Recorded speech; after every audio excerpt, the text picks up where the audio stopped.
בטורה תפסנו הרבה ערבים, אספנו אותם. גומו, קומו, הם קמו. הרג את כולם. הכפר נמחק. שאכן אמרו שהיה טבח.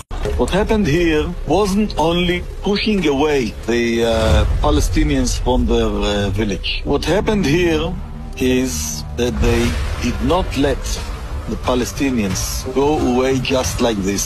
They first of all killed many of them, and there was not any reason to do it. או אני או הם. מדינה לוקחים עם חרב.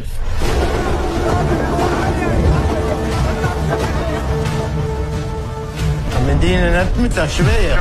כמה אתה חושב אנשים הרגת ככה? לא ספרתי.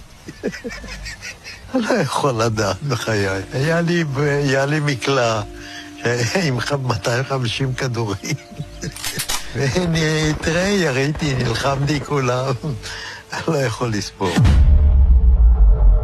הרגנו בהם, בלי נקיפת מצפון. מצב נוראי, התעללו בהם ולקחו להם את איברי המין ותקעו להם בפיות. אחד אנס שם איזה ילדה בת 16, משהו כזה. היו חבר'ה שלקחו את הלוויורים ורדפו אחרי חבר'ה ושרפו אותם. זה היה משהו זוועתי וזה אסור לספר, אני לא אדבר על זה, כי זה יכול להיות סקנדל שלם מהעניין הזה.